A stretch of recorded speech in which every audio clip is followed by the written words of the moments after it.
the greatest mobile games of all time. Growing up with mobile games in the early 2000s had to be a blessing in disguise. The amount of go-to games that were out during that time was unmatched compared to what we have today.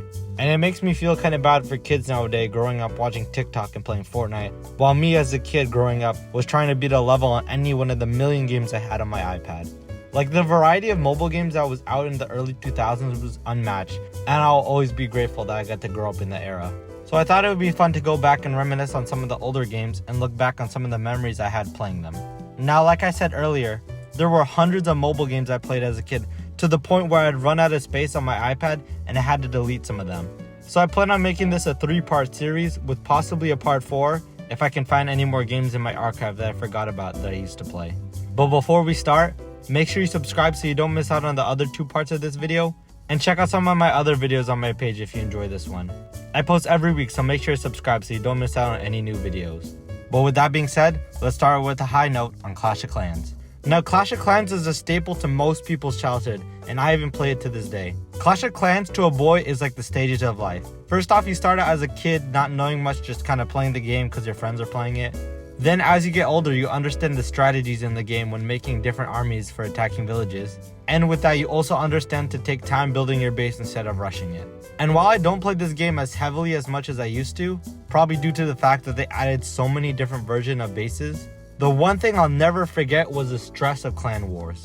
If you were anything like me growing up, you would know the stress of clan wars and what it meant for friend groups. Like, I remember pulling up to elementary school during clan wars and just the stress of making sure we all participated in it. You were either 1, gonna get flamed and roasted, or 2, just get kicked out of the clan entirely. We took that game serious. And the same thing can be said with Supercell's counterpart, Clash Royale. I remember vividly the day in elementary school when Clash Royale came out, and we all had mixed feelings about it. But once the game released, we treated Clash of Clans like it was Woody from Toy Story and tossed it away. Out of all the mobile games I played as a kid, Clash Royale probably has to be the most time I've ever spent on one game. I don't know what it was, but the grind to unlock all the cards and get to the next arena was so fun to me as a kid, and I even played sometimes to this day. But the one thing I can never forget about this game was the legendary cards. Now, nowadays when you play Clash Royale, they be giving out legendary cards like it's candy, and they have so many different legendary cards out now. But back when the game first released, there was only 2 legendary cards, the Princess and the Ice Wizard. And if you had either one of these, you were automatically the cool kid. Pulling one of those cards in the early days of Clash Royale was equivalent to being the fastest kid in the class. All the girls in the class were gonna want you if you had a Princess or an Ice Wizard. Definitely, in my opinion, one of the greatest mobile games of all time. And while I wouldn't make a whole video just talking about separate stories I had from Clash Royale and Clash of Clans, I think we should switch over to a game that died off faster than Lil Pump's music career, and that's Mario Kart Tour. Now, when this game first came out, I was a freshman in high school before the start of quarantine. And when I tell you everyone was playing this game, literally everyone was playing it. It was like prime Fortnite when it came out. And while the game itself wasn't that bad, I think its inevitable downfall was the fact that it wasn't online or multiplayer. Like, I don't know if it was just me, but for the few months I played Mario Kart Tour, I genuinely thought I was playing real people in the game. But the game just bamboozled us and later announced that the multiplayer would be something you would have to pay for, and then the game just died off from there. I genuinely have not seen one person play this game since my freshman year. Speaking of games I haven't seen or played in a while, let's talk about Cut the Rope. Now, Cut the Rope used to get me so mad when I was a kid. Like, as a kid, I thought I knew everything about physics just because I knew the right angle to drop the candy so it would land in the monster's mouth. And while I didn't play this game a lot as a kid because once I finished all the levels I got pretty bored, it was still really fun while it lasted, and it's cool to see in the arcade sometimes and reminisce on the times I did play it. Alright, the next game is pretty similar to Cut the Rope and how it's played, and it's Where's My Water. Now, as a kid, I loved Where's My Water. Looking back on it now, this game had such a simple concept, but I loved playing Where's My Water and the satisfaction I would get when I got the water to the alligator. And if I'm being honest with you, I probably have a lot more to say about this game and how great it was, but the only reason I can't is because after a certain number of levels, you have to pay to unlock the rest. And you know me being an 8-year-old kid, I don't have any money, and my parents sure weren't gonna spend money on some mobile game. So over time, I just slowly phased out of playing the game. But overall, it was really fun during the short time I did play it, and I constantly found myself re-downloading the app as a kid just to play the levels all over again. Speaking of games that were short-lived, we have this icon of a game right here, Flappy Bird. Now, Flappy Bird, I really can't tell you a lot because when I was a kid, I had this game for like a month and then it got removed off the App Store. But this game for me as a kid was so difficult, and I have no idea why. Like, I vividly remember reaching my high score of 25 and being so proud of myself. Like, that's it? 25? Like, sometimes I go to the arcade and play the big version of this game, and I get at least 50 every single time. Probably the only thing I regret about this game is the fact that I got bored of it after a month and deleted it. And I don't know if you've seen the prices of phones that still have the original Flappy Bird, but they go for hundreds to not thousands of dollars. So if little me just kept that game in my iPad, I would have got the easiest bag of my life. But sadly, like most people, I deleted it. But I mean, hey, it was fun while it lasted. Alright, the next 4 games I'm going to talk about together because they're pretty much all the same thing. And those 4 games are Sonic Run, Subway Surfers, Temple Run, and Minion Run. And I don't know who started making these types of games. I'm pretty sure it was Subway Surfers.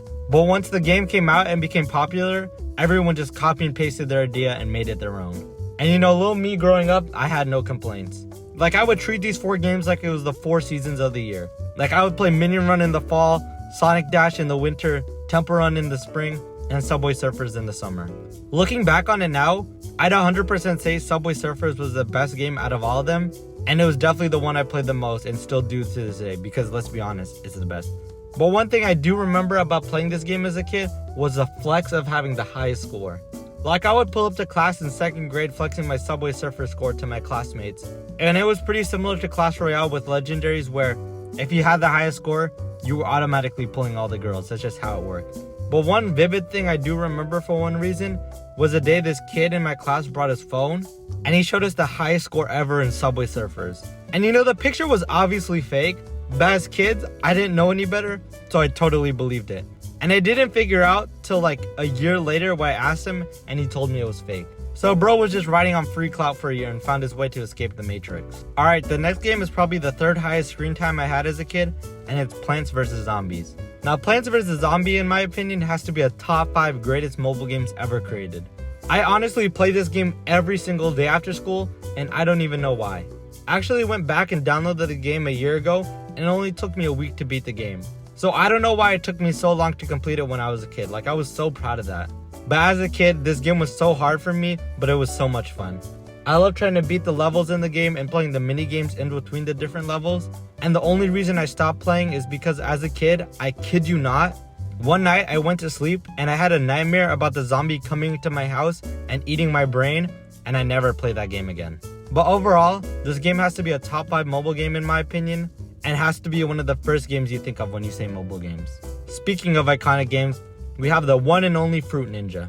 Now, as a kid, I played a lot of Fruit Ninja like most kids in the early 2000s. But looking back on it now, I don't really see the appeal to the game. Like, compared to all the other games like Subway Surfers where you had a score to beat and it got faster, Fruit Ninja seemed a little bit repetitive to me as a kid.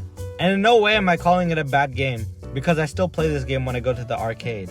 I just find it weird that it was one of the most popular games in 2000 when there were so many other games out there. Alright, the next 2 games are very similar, but one is just a lot better than the other, and it's the Dinosaur game and Jetpack Joyride. Now, I know the Google Dinosaur game is not really a mobile game, but let's be honest, with the amount of time I played it in class when I was bored, I had to put it down as a mobile game. And while it did have a simple concept and kept me entertained during my grade school years, Jetpack Joyride is so much better in every which way. In my opinion, Jetpack Joyride is better than any of the run games that ever came out. The amount of power-ups and different things that were in this game just made it so much fun to play. Like, if the run games I played 1 per season, Jetpack Joyride was all year. I played this game so much, and the only reason I stopped playing this game was because I got an Xbox in 7th grade, and I just stopped playing mobile games as a whole. But Jetpack Joyride will always have a special place in my heart. Alright, for the last 2, we have one of the most iconic games to ever exist, and we're going to start with the first one, Geometry Dash. Now, Geometry Dash was amazing for me as a kid for about 2 weeks. You see, if you ever played Geometry Dash, the levels are made to be hard on purpose and to make you rage. And let's just say, I raged a lot in those 2 weeks I played the game. And it got to the point where my parents made me delete the game and never download it again. And looking back on it, I was mad at the time, but now I'm glad they made me delete Geometry Dash. Because if I kept playing that game, who knows what kind of person I'd be today. But the main reason I remember this story is because in return, they let me download one new game, even if it cost money, and I got Minecraft. Now, like a lot of kids in the early 2000s, none of their parents wanted to pay money for a mobile game. So I played a lot of Minecraft Lite with the little resources it had. So when I finally got to get Minecraft Pocket Edition, it was like a dream come true. Besides Clash Royale, I spent at least 10 hours a week on Minecraft, and I was obsessed. At the school book fairs, I would always buy the Minecraft books and then make a new world every month. And I just kept playing the game and still play the game to this day. To be honest with you, if I never got Minecraft, I don't know what my childhood would look like. I have so many memories from playing that game with my friends and family that I could make a whole nother video just talking about stories from my Minecraft worlds. So without a doubt, Minecraft is the greatest game to ever be made. And if for some reason you watching have made it this far in life without playing Minecraft, please do yourself a favor and get the game. You'll thank me later. Thank you guys for watching this week's new video. I really enjoyed making this video and looking back on the old games I used to play and completely forgot about. I plan to post the next part of this week's video next week, so make sure to subscribe so you don't miss out on any new videos. And with that being said, I'll see you guys next week.